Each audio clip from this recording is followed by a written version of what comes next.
moi c'est Vincent Gomis donc man maay assistant social bi fii au niveau du centre de santé maanaam li ñu dajale tey lépp loo xam ne en tout cas jëm na ci ñun bokk na ci ñi nga xam ne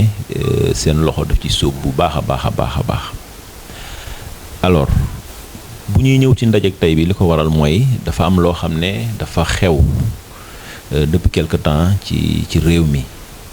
ñu ciy wax te léeg-léeg liñ ciy wax souvent dafay xaw a woroo ak la réalité moo tax baax na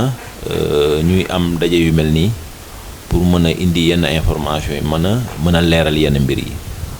donc je pense que li xew ci réew mi ñëpp xam nañ ko mooy liy def actualité bi temps yi jëm ci ñi nga xam ne teg nañ leen loxo mais di ci tudd doomu jàngoro bi di ci tudd feebar boo xam ne daanaka ñun dañoo bokk ci zone yi nga xam ne feebar yi fa la ñu ëppee doole maanaam tout ce qui est région sud-sud-est ñun dañoo bokk ci bu ñuy def cartographie dañoo bokk ci gox yi nga xam ne feebar bi dafa am doole donc yu ni mel bu amee baax na aussi ñun ñi nga xam ne nous sommes concernés baax na ci aussi ñu am ci suñu kàddu donc loolu moo tax tey jii ñu woote pour mën a def waxtaan bu ndaw pour mën a ñëw ci wàll yenn information yi parce que li am nii ñun dañ fi yor ñoo xam ne dañoo am di dund ak doomu jàngoro bi yàlla def ñu leen di toppatoo donc jàngoro yi sida Sénégal daf ci def ay jéego yu am solo dañ ci def ci ay maanaam ci wàllu communication ci wàllu intervention ci wàllu prise en charge Sénégal daf ci def ay jéego yu am solo ba tax na tey jii feebar bi fi mu nekk dafa mel ni tey jii nga ñëw ñu ne la da nga am sibiru dafa mel ni tey jii nga ñëw ñu ne la da nga am en tout cas feebar boo xam ne chaque jour nga gis ko maanaam ci xelu nit ñi ci bopp nit ñi tey jii xeex nañu ba nga xam ne feebar boobu tey jii dafa nekk dañ koy considérer comme toutes les autres pathologies yu mel nii bu amee nag te information yi ñuy joxe baaxul dañuy indiwaat feebar bi au devant de la scène te bu ñu ko defee mën na am benn conséquence bu notoire ci suñu wàllu prise en charge malade yi mën nañ fi jaaree xoolaat seen bopp ñoo xam ne du ñu ñëwati am na ñoo xam ne tey jii bëggoon nañ def dépistage amaana mën nañu toog découragé du ñu ñëw defi dépistage alors que boo defee dépistage nga xam li nekk ci yow ñu mën la toppatoo donc yu ñu mel moo tax ñu ne ñun il faut ñu toog ñu waxtaan ñun tamit parce que nous aussi nous avons notre mot à dire heureusement que suñu ministère de tutelle def na benn communiqué pour dalal xel yi pour rassurer mais ñun aussi au niveau opérationnel ñun ñi nga xam ne ñun ñoo nekk en tout cas en contact permanent avec les patients baax na ñun tamit aussi ñu dalal xel yi ñu wax nit ñi ne leen tey jii fu ñu toll nii ki nga xam ne dañoo gis ci moom doomu jàngoro yi sida doomu jàngoro bi laa waxuma sax sida parce que tey jii il faut ñu def différence bi entre sida ak ki nga xam ne dafa yor doomu jàngoro bi maanaam da ngay yor doomu jàngoro bi nga koy dund doo am benn problème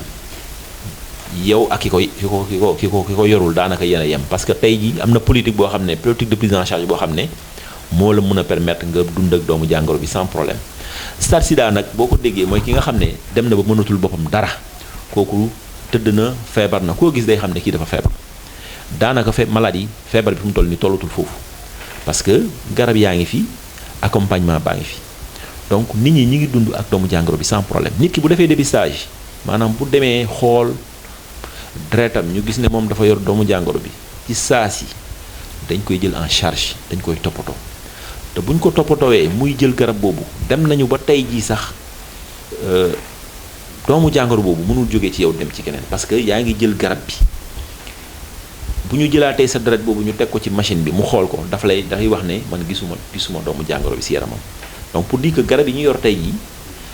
dafa permettre une prise en charge positive de la maladie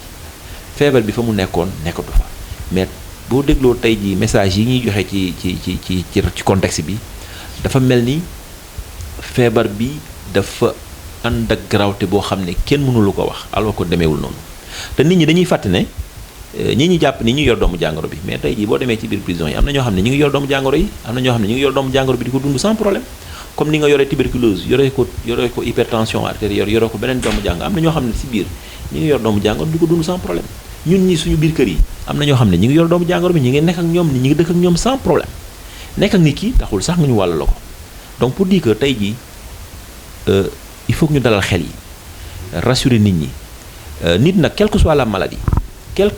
maladie muy VIH muy tuberculose muy hypertension artérielle muy diabète boo dëkkee ak nit mu yor doomu jàngoro dafa laaj accompagnement dafa laaj ngay waxtaan ak moom dafa laaj nga nekk ak moom quelle que soit la maladie donc bu ñu jëlee mbir mi fësal ko day mel ni feebar boobu maanaam kenn mënu ci dara te tey jii fi ñu toll nii Sénégal weesu ñun waxuma sax seen àdduna bi weesu nañu foofu tey jii yàlla def na nag tey jii dans les structures de santé am na garab yoo xam ne ñi ngi fa nit ki bu defee dépistage ñu xam ne moom dafa yor doomu jàngoro bi aussitôt dañ koy jox garab bi mu commencé ko naan te bu koy naan comme je l'ai dit tantôt il sera bien maanaam du am benn problème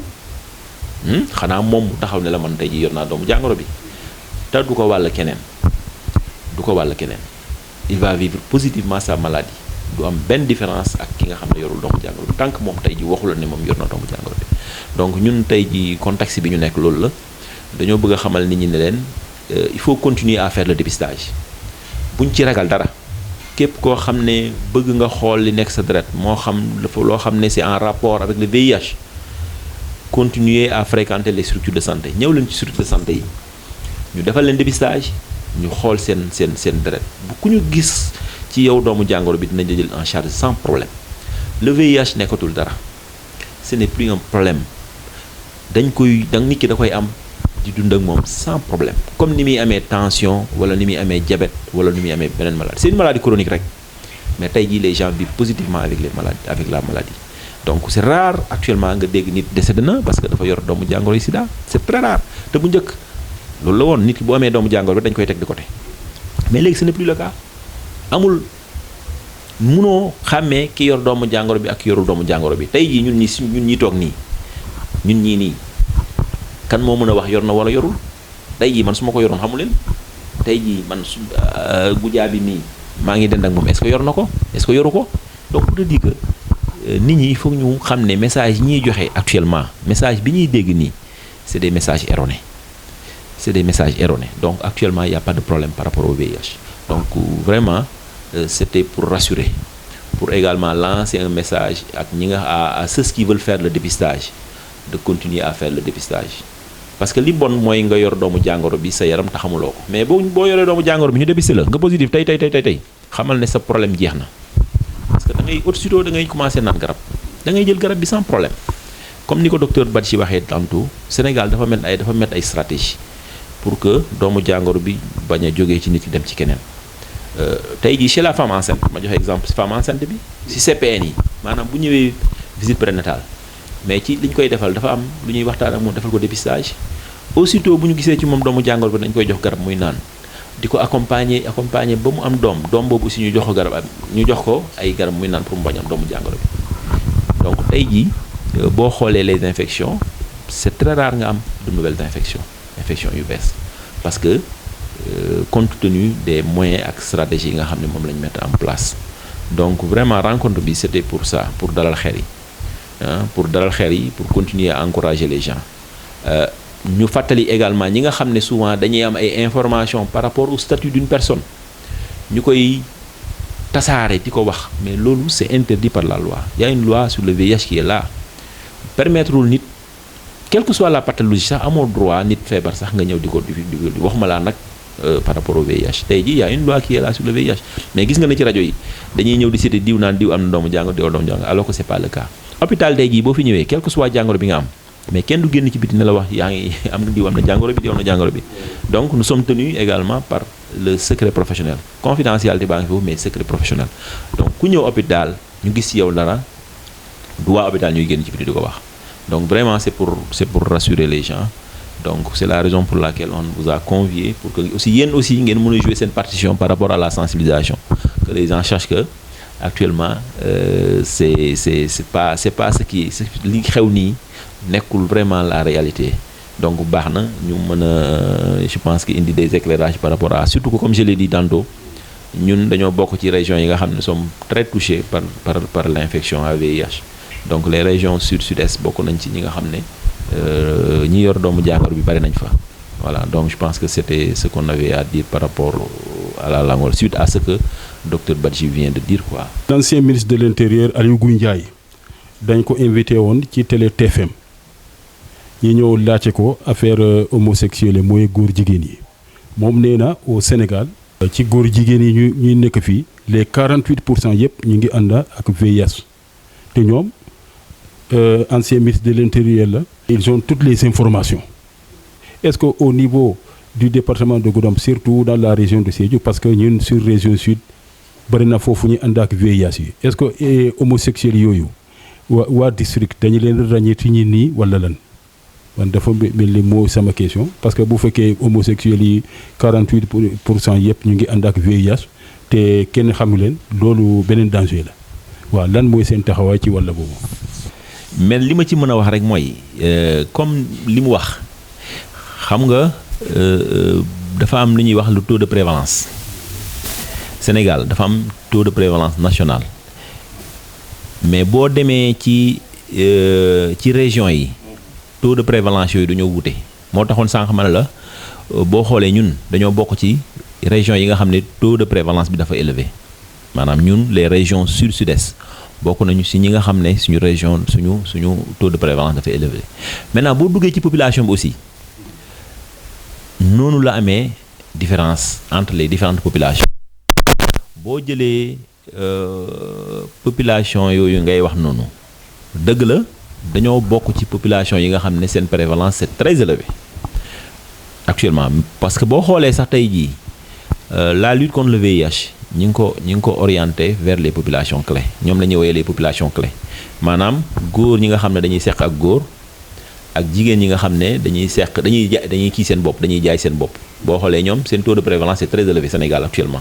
loolu moom c'est une réalité maintenant pour rassurer la prise en charge elle est globale